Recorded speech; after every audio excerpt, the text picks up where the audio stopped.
Esse é o Ancapso e nós vamos falar agora sobre a COP30. Meu amigo, o diretor-geral da COP30, o cara que o Lula colocou para coordenar toda a COP30, acabou de ser sancionado pelo governo Trump. É uma das pessoas que literalmente foi mencionado como perdendo o visto para os Estados Unidos por ter feito parte do programa Mais Médicos lá atrás, né?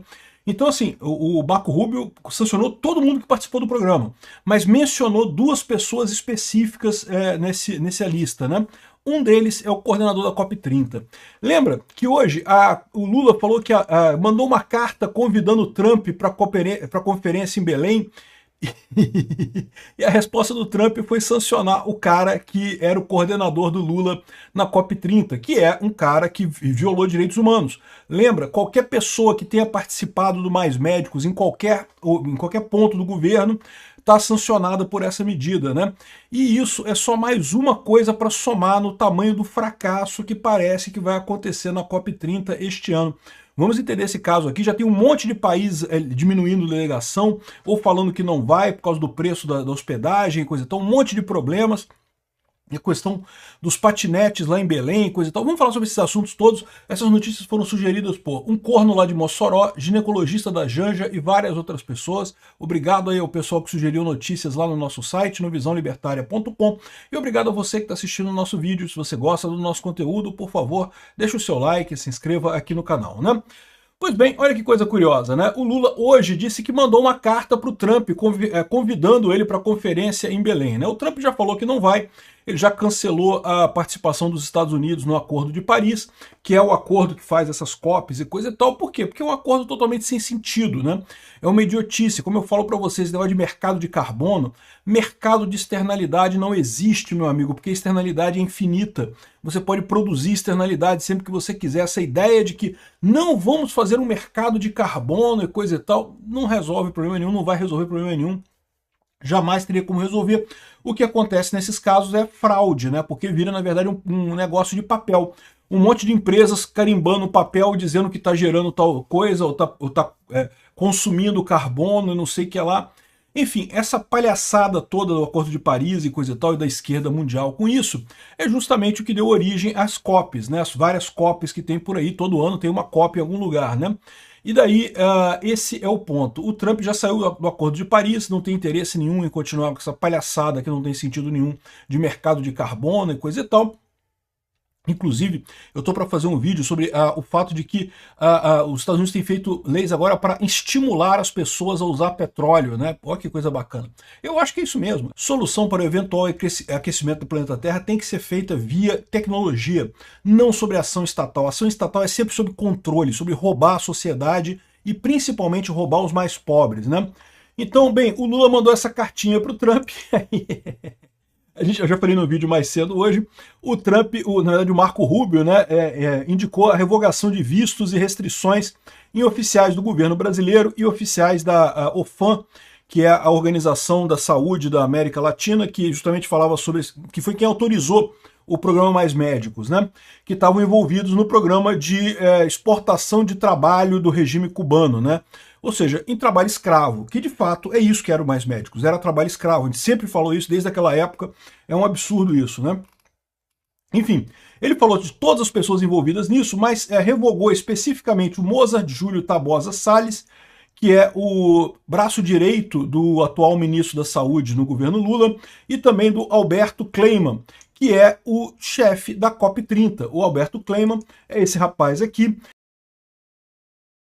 Ele era dos Mais Médicos, foi para a COP30, ele é contratado como diretor de Relações Internacionais da OPAS, Organização Pan-Americana de Saúde. Dizem que todo o dinheiro que ia para a ditadura cubana tinha que deixar um pedágio de 5% para a OPAS, que garantiu a aprovação e execução do programa sem consulta ao Congresso. Essa forma de escravidão foi considerada um sucesso na época, né? Porque lembra, aqui no Brasil, decisões de direitos humanos tomadas por organismos internacionais têm força de lei. Só que o Mais Médicos não deveria ter sido aceito, por quê? Porque mesmo sendo abaixo da Constituição e acima das leis, é trabalho escravo. A Constituição brasileira veda trabalho escravo. Não deveria ter sido aceito, mas na época, no governo Dilma, acabou sendo aceito, né? Hoje ele é diretor de projetos da Secretaria Extraordinária da COP30, que é o cara que faz a parada toda lá da COP30, que organiza a parada toda da COP30, esse mané aqui, e ele acabou de perder o visto para os Estados Unidos e é um dos candidatos para serem os primeiros do governo Lula a receber sanções da Lei Magnitsky, né? Isso vem coroar essa montanha de merda, esse bolo de merda que é a COP30, né? Cambada de falta de planejamento, a gente já fez vários vídeos sobre isso. A escolha de Belém, acho Belém uma cidade linda, mas o fato é que a escolha de Belém para esse evento não foi uma coisa muito razoável, é um evento muito grande para a cidade. A gente já falou sobre isso aqui alguns dias atrás, a ONU está convocando uma reunião com o Brasil para tratar de preços de hospedagem em Belém, e há uma sensação de revolta entre os países, ou seja, o pessoal quer que saia de Belém a COP30 de qualquer jeito. O governo Lula falou que não vai sair. E tá bancando esse cara aqui, que foi o mais recente sancionado do governo Lula, né? Aqui, ó, há 3 meses da obra, ainda tem, estou fazendo ainda a estrada lá em Berlim, que está destruindo a floresta toda e coisa e tal. De novo, essa estrada aqui é necessária, tá? Uma estrada importante para atender o pessoal lá de Belém. Eu não sou contra essa estrada. O problema é que justamente você fazer uma COP, ao mesmo tempo que você faz uma estrada que destrói a floresta, manda uma mensagem totalmente inconsistente, né? As coisas estão erradas nessa história. Eu acho que o Brasil devia ter tirado a COP de Belém, muito mais justo isso daí, né? Muita gente lá fora está criticando essa história dessa estrada que está derrubando floresta lá em Belém, né? Não é só isso não, aqui, ó. Empresa sob suspeita de corrupção tem contrato de 136 milhões com a COP30. Um monte de suspeita de corrupção na COP30, evidentemente que teria isso, né, cara? É o pessoal dos Barbalho, lá no Pará, e o Lula. O que você acha que ia sair do encontro dos Barbalho com o Lula? Corrupção, meu amigo. Os dois são conhecidos por corrupção, né? Então é isso aí. Aqui, ó, ainda teve mais essa aqui, ó. Lula vai propor criação de tarifa para países ricos na COP30. É lógico que ele vai propor isso, né? E daí vai ter um monte de países ricos já querendo fugir dessa história no final das contas. Ainda teve essa palestra muito interessante aqui do rapaz aqui, do senhor Ricardo Mussa, do Comitê de Organização da COP30, em que ele falou que o Brasil pegou o momento mais difícil para fazer a COP, diz o líder da indústria, né? Por quê? Por causa do Trump, que o Trump é contra o Acordo de Paris, então ele está mais querendo sair do que qualquer outra coisa. Mais do que isso, você tem uma série de pressões no mundo, guerra da Ucrânia com a Rússia, guerra de Israel na Palestina, não sei o que lá. Então ele está chorando um monte de coisa aqui, porque já está cantando que vai ser um desastre a COP30, e aí já estão querendo culpar. Não, porque o problema foi a guerra da Ucrânia. Olha só, na última COP tinha a guerra da Ucrânia também, tá? E foi um sucesso, teve um monte de gente. A culpa aqui é realmente da desorganização do governo Lula, né? Aqui, ó, o Brasil pegou o momento mais difícil para fazer a COP, avalia o Mussa. Ah, ele é um ex-CEO da Raizen, aquela empresa amiga do Lula. Ele assumiu a presidência do SB COP, coordenado pela CNI, né, Confederação Nacional da Indústria, em janeiro, e tem lidado com organizações de indústria e comércio para as demandas do setor privado, né? Ele disse que há uma série de fatores que atrapalham o debate global mais articulado. Não é só o governo americano, a guerra na Ucrânia, não sei o que lá, o consenso energético ficou mais difícil, não sei o que lá.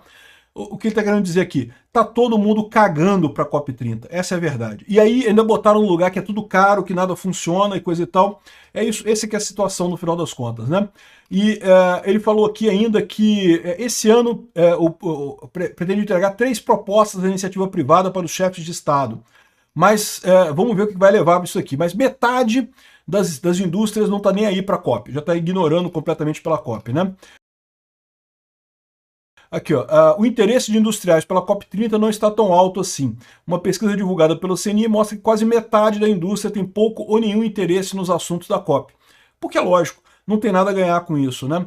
A expectativa é positiva, o pessoal acha que vai ser melhor e coisa e tal, né? Ou seja, não, ninguém sabe o que vai acontecer. O fato é que já estão cantando a pedra que vai ser um fracasso, né? Junto com isso, tem a parada dos patinetes em Belém aqui, ó. Belém resolveu arrumar patinete. Aqui no Rio de Janeiro tem também patinete, né? Tinha aqui no Catete, aqui no Flamengo, mas a prefeitura proibiu. Então o pessoal tá criticando pra caramba aqui que o pessoal de Belém tá roubando os patinetes, coisa e tal, as crianças estão fazendo maldade. Aqui, ó. Isso aqui é os patinetes lá de Belém, olha só, é uma empresa Jet em contrato com a prefeitura.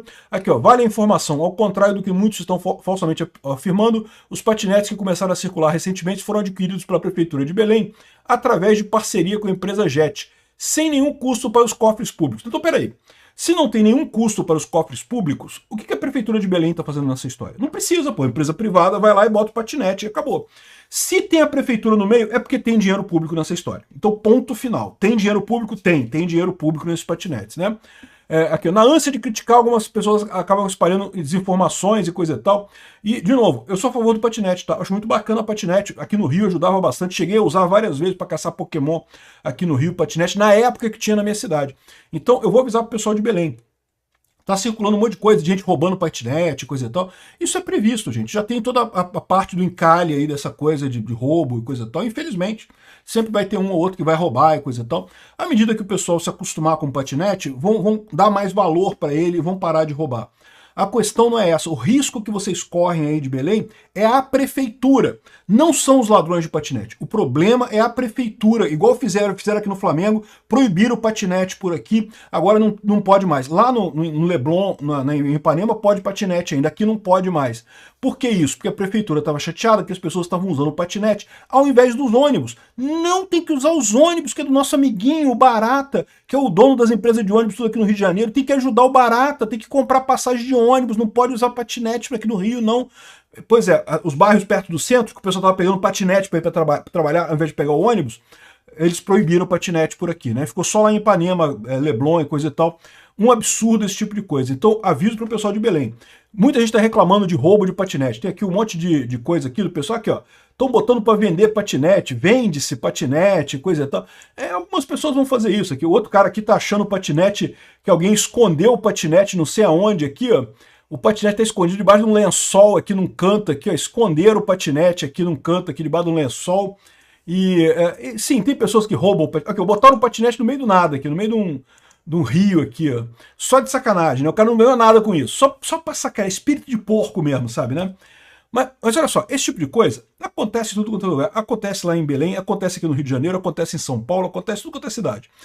O problema, o maior risco que os patinetes correm não são as pessoas roubarem os patinetes, é a prefeitura sacanear essa coisa. O idiota do prefeito aqui do Rio é que sacaneou essa porcaria. Na época, era o Crivella. O Crivella que proibiu o patinete aqui no Catete. Me fudeu, ferrou com todo mundo que mora aqui nessa região com esse negócio de proibir patinete. Ai, porque é perigoso, que não pode, que vocês são criancinhas que não sabem usar um patinete, então o papai Crivella vai proibir vocês de ter patinete, porque vocês não sabem usar patinete. Não, todo mundo sabe que é porque se queria ajudar as empresas de ônibus, o pessoal que estava pegando patinete para ir trabalhar no centro da cidade, aqui é perto do centro da cidade. Então, ou seja, aí queriam proibir o patinete aqui, né? Agora ficou uma merda isso. E lá em Leblon e Ipanema continua o patinete do mesmo jeito. Um absurdo esse tipo de coisa. São Paulo proibiram também, tá? Lá em Belém aqui, ó, tá sumindo os patinetes, não tem quase nenhum patinete disponível aqui, sinal que o pessoal tá usando, sinal que tá sendo uma coisa boa. De novo, repito, o risco que o pessoal de Belém corre não é roubo. Roubo acontece em tudo quanto é lugar. Sempre vai ter alguém que vai roubar alguma coisa. Mas o risco é o idiota do prefeito. Esse é quem mais rouba e quem pode prejudicar todo mundo com essas proibições idiotas desse tipo de coisa.